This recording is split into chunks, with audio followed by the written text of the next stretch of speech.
बिस्मिल्लाहिर्रहमानिर्रहीम।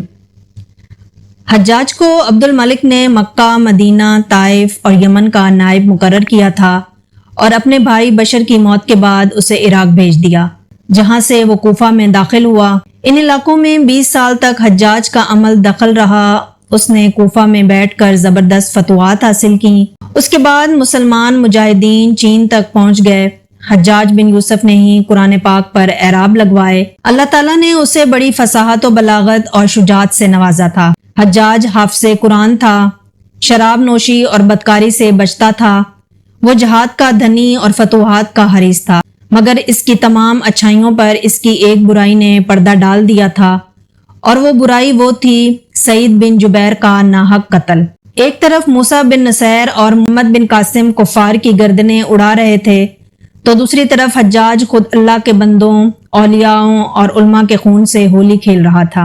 हज्जाज ने कमोबेश 1,20,000 इंसानों को कत्ल किया। उसके जेल खानों में एक एक दिन में 80-80 हजार कैदी एक वक्त में मौजूद होते, जिनमें से 30,000 औरतें थीं। उसने जो आखिरी कत्ल किया वो अजीम, ताबे और जाहिदो पारसा इंसान हजरत सईद बिन जुबैर रजी अल्लाह ताला अन्हु का था। उन्हें कत्ल करने के बाद हज्जाज पर वहशत सवार हो गई। वो नफ्सियाती मरीज बन गया था। हज्जाज जब भी सोता, हजरत सईद बिन जुबैर उसके ख्वाब में आकर उसका दामन पकड़ कर कहते, क्या दुश्मन खुदा, तूने मुझे क्यों कत्ल किया? मैंने तेरा क्या बिगाड़ा था? उसके बाद हज्जाज को वो बीमारी लग गई कि जिसे ज़मरयरी कहा जाता है। इसमें सख्त सर्दी कलेजे से उठकर सारे जिस्म पर छा जाती है। वो कांपता था। आग से भरी अंगीठियां उसके पास लाई जाती थीं और इस कदर करीब रख दी जाती थीं कि उसकी खाल जल जाती थी, मगर उसे एहसास तक नहीं होता था।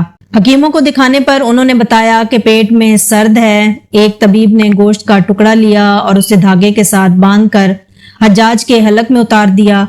थोड़ी देर बाद धागे को खींचा तो उस गोश्त के टुकड़े के साथ बहुत अजीब नस्ल के कीड़े निकले हुए थे। इनसे इतनी बदबू आ रही थी कि जो पूरे 1 मुरब्बा मील के फासले पर फैल गई। दरबारी उठकर भाग गए। हकीम भी भागने लगा। हज्जाज बोला, तुम कहाँ जाते हो? हकीम बोला, तेरी बीमारी जमीनी नहीं आसमानी है, अल्लाह से पनाह मांग। हज्जाज जब हर तरह की तदबीरों से मायूस हो गया तो उसने हजरत हसन बसरी रहमतुल्लाह अलैह को बुलवाया और उससे दुआ की दरख्वास्त की।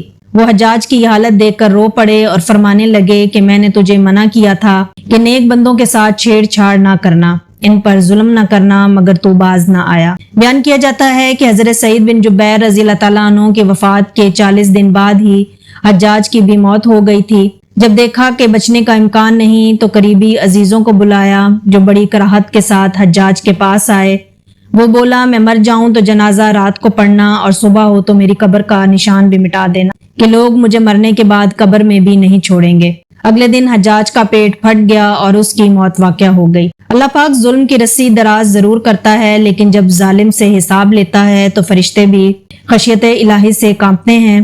अर्श हिल जाता है। अल्लाह जालिमों के जुल्म से हम सबको महफूज रखे। आमीन सुम्मा आमीन। मैं उम्मीद करती हूँ कि आपको हमारी आज की वीडियो पसंद आई होगी। अगर वीडियो पसंद आई हो तो हमारे चैनल को सब्सक्राइब करें। मिलते हैं नेक्स्ट वीडियो में, तब तक के लिए मुझे दें इजाजत। अल्लाह हाफिज।